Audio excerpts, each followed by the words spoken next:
What if I told you that your fitness journey could actually be doing more harm than good? There is this common belief that fitness is one of the biggest predictors to your happiness. And sure, while staying healthy and fit is absolutely essential, it is. Your body is your vessel. But there is a certain point where you take fitness to an extreme that you can cross a line where it starts to become unhealthy. Every single time, we wake up and we start scrolling through our phone, we're just seeing perfection, perfection, perfection is making the top of the algorithm. And that is altering our perception of what is attainable, and not just what is attainable, but what is realistic. And I want to share a little bit of my personal journey with fitness. So I'll start a little bit from the beginning. So from about 11 to 18 years old, I did a lot of cardio. Yes, 11. And when I was 11, I started to train in long distance running. I didn't engage in any competitions or anything. I grew up on a farm, and with my dad, he would ride on the bike, and then I would run, and he would train me. And I was a really good long distance runner, and typically one of the top in my class. So I started my fitness journey, I would say, at 11. And then later on, I believe I was around more 18 years old, is when I started to switch more towards weights. And then I got into very strict natural bodybuilding routine for many, many years. And to this day, I still lift weights, although not the same way that I used to. So I would say at this point, my fitness journey has been ongoing for around 20 years. I'm in my 30s now, early 30s, and I started when I was 11. And so just to give you a little bit of background of how fitness has been a big part of my life for most of my life. And the journeys that I've gone, the ups and downs and the mistakes, and times where I have taken it too far. And I will say that some of the times that I looked the best, and some of the times that I looked the most healthy, and some of the times that people gave me the most compliments, and some of the times that I looked the most, quote, desirable, not every single time, but there were some of those times that I was the most unhealthy. And that is something that I want to talk about today. That just because you look a certain way, the way that you're trying to attain a certain physique, it doesn't mean that it's healthy. I don't have a ton of pictures from going years back, but here's a picture. And one of the times that I would say I looked pretty good. I mean, besides the fact that I didn't have like a super big chest, I was lean, I had muscle, and I looked, fit. So that is one of the times that I looked lean and fit. And looking back at that picture, I can recognize that I looked good. I had a good physique. But at the time, I didn't quite see it. And at the time, I would look at those pictures and I would think, oh, like I'm not lean enough, or like I could have more muscle here, or my muscles could be popping out more, or whatever, right? And at the time, I didn't quite see it. Like people would tell me, oh, let's work out, let's go to the gym together, can you train me? And at the time, I didn't see it. Like, I knew at the back of my head that I was more fit than average, but I couldn't see it at the time. And, and this is a classic thing of like body dysmorphia, right? We talk about body dysmorphia for women, but we typically don't talk about body dysmorphia for men, but it's just as real. And I do want to mention a stat that I do find very concerning. And today, somewhere between 4 to 12% of teenage boys, and this is depending on the school, on the location, between 4 to 12% of teenage boys have admitted to using steroids. That is an extremely troubling number. Even if you go on the low end to 4%, that's bad. That's really, really bad. And we don't know what are going to be the long-term effects that steroid use are going to have on a lot of these young boys. And I do want to mention that I haven't abused these substances myself, but I have gotten to places where I have been very unhealthy in other ways to try to achieve a certain physique. But just knowing everything that is happening with body image issues and social media, and knowing that in some places up to 12% of boys are dabbling with steroids, that is concerning. Because what is that going to do to their cardiovascular disease? How is that going to affect their hormone production for the rest of their lives? And are a lot of these boys going to grow up to give themselves heart attacks in their 40s? And mind you, we all know this, there's a lot of top bodybuilding men that have died in their 40s and 50s from heart disease and from complications that come with long-term use of steroids and some of these substances. And the fact that teens are dabbling with this stuff, it's very concerning. So I'm gonna go back to that picture, right? So we want to talk about, what is realistic. So at the time, for me to be able to maintain that physique, I was going to the gym 6-7 days a week. So I believe at the time I was doing weights, 6-7 days a week, split, and then I was doing cardio, probably, I don't quite remember, maybe like 5 days a week. And then I was micromanaging everything that I was eating. And you need a gram of protein per pound of body weight, or like whatever, right? And it got to the point that basically it becomes every single day of your life. Didn't see myself as being as fit as I was. And also, it was also affecting my social life, because if a friend invited me out for dinner, even if I wanted to see that friend, I just wouldn't, because I don't want to go out because it's going to mess up my calories or whatever. And at a certain point, it can start to affect you in different ways. And one of the other things that I want to mention is in my late teens, I did experience some eating disorders. So there was a time that I had something called exercise bulimia. So I don't know if a lot of people are familiar with that term, but exercise bulimia essentially is not when you're just eating and puking out, but because you have a hunger pang from the dieting that you overeat, and then you worry about the fact that you overate, so then you do a lot of excessive exercise. And at one point, I was doing 5 to 6 hours of cardio, and this was in my late teens. And then I remember there was one morning that it got so bad that I woke up and my knees were swelling red. They were swelling red from just all the over-exercising. Another thing that is actually quite concerning, from all the over-exercising that I was doing, I gave myself angina. And I remember I was only 17. And I remember I went to the doctor, and it's not angina from like heart disease, but angina from over-exercising. So sometimes in a young, growing body, when you exert your body so much and you're putting your body through this excessive, cardio, you can start to feel angina. And I remember there was times that I would be on the treadmill, and then I would just start to feel this pressure. It was like this pressure in my chest. And I went to the doctor, and lo and behold, it was angina from over-exercising. So again, my journey had started at 11, and then by the time that I was 17, 18, I had already developed a variety of different issues. From the swelling knees to the over-exercising, the angina that I was giving myself. And it was not good. And also the fact that I didn't even see myself in the mirror for how fit I actually looked, because when you get into these states, you're not realistic with yourself, and you're not realistic with the way that your body looks. Something that I think is really important, because I've been talking about men, but something that is really important for women is, a lot of people don't know about this, but there's something called the female athlete triad. Let's talk about men a little bit first. Men naturally can be leaner.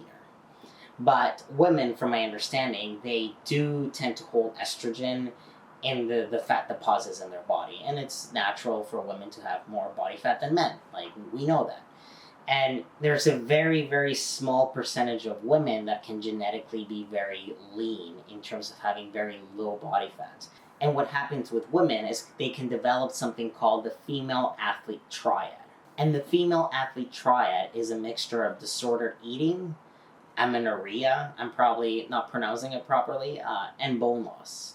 So, disordered eating, we know, from bulimia to anorexia, whatever the eating disorder might be. Amenorrhea is the loss of a period. So it doesn't matter if a woman is 15, 25, 35. This is very common in female athletes, where leanness is a big factor. And the thing is that when a woman doesn't have enough body fat, there isn't enough body fat for estrogen to be stored.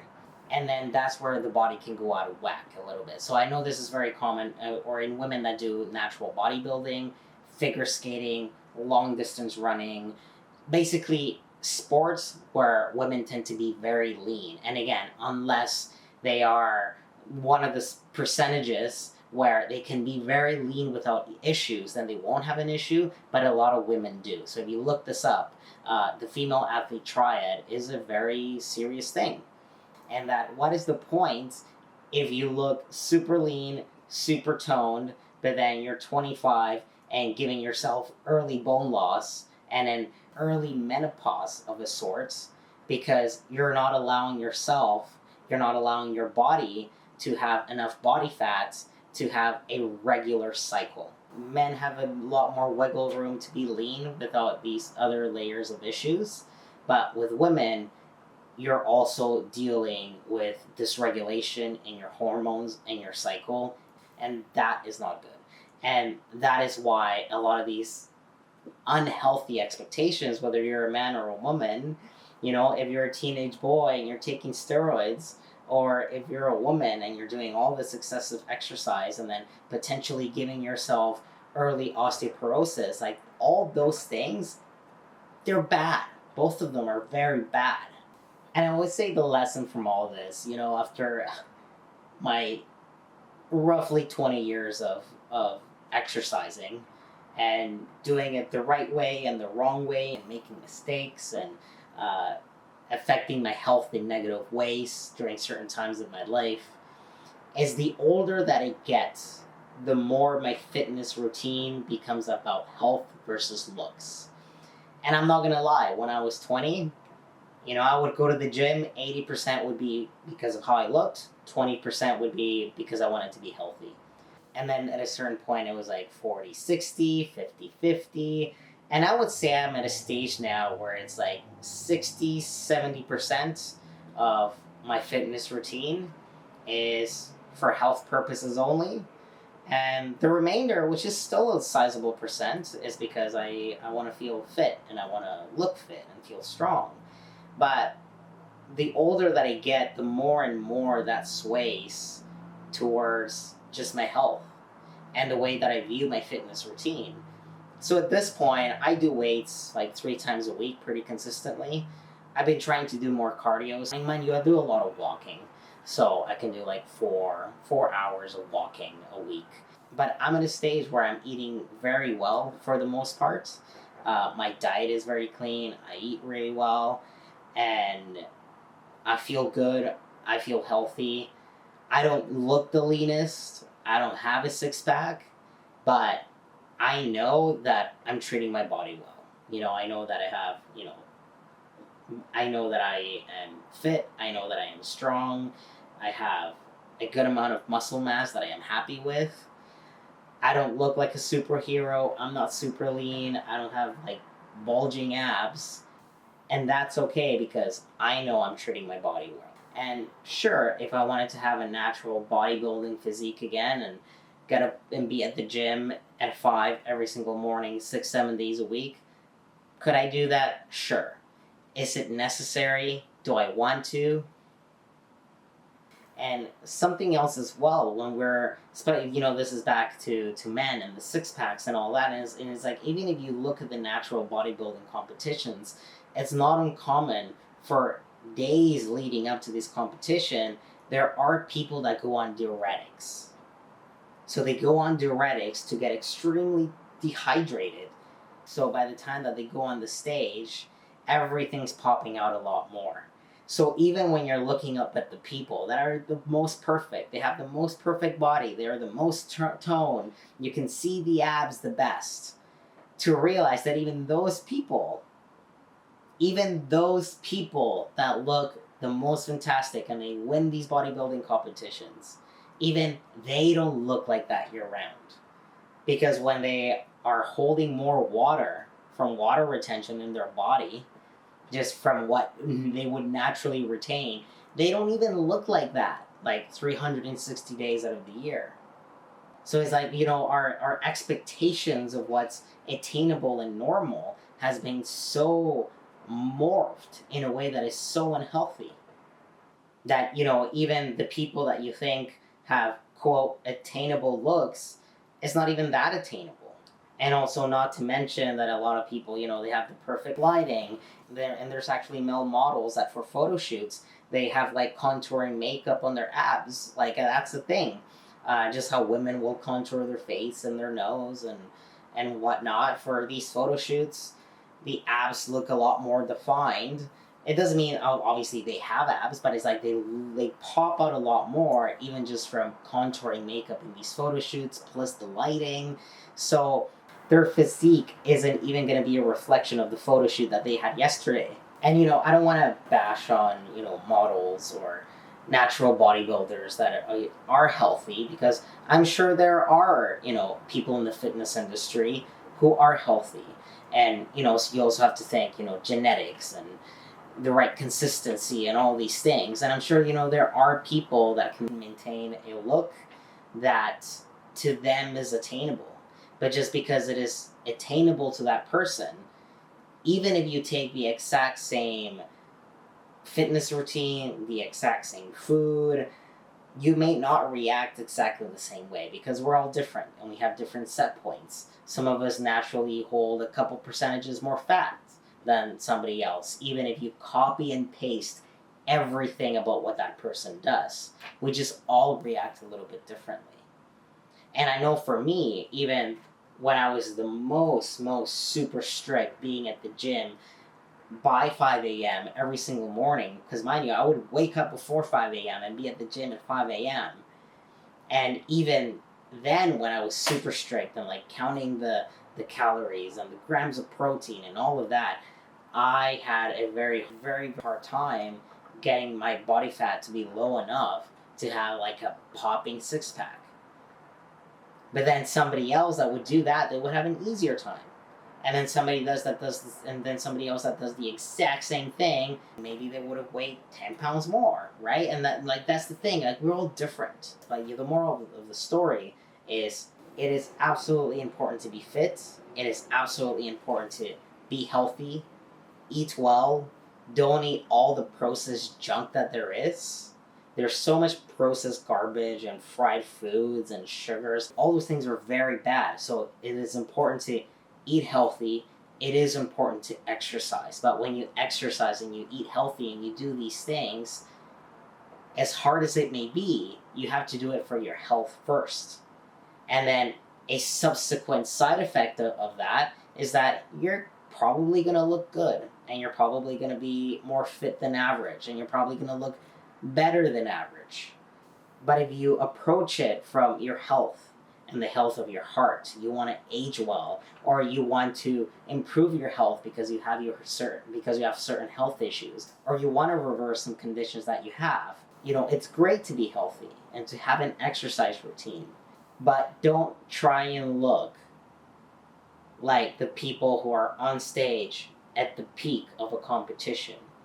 Don't try and look like the influencers that have 500,000 followers. Because there's so many things at play. There's the lighting, there's, diuretics that are used before a competition. There's like Photoshop, there's contouring of the muscle and like contouring of abs and like these photo shoots. You can be fit in a realistic way. And if you take the steps that are right, you are probably just going to naturally look better than average. Are you going to look like the person that is at the stage, at the peak of a competition? Probably not. And that's okay. Because if you did look like that, unless you have, godly genetics, chances are, if you did look like that, you would be very unhealthy. And that's not fitness.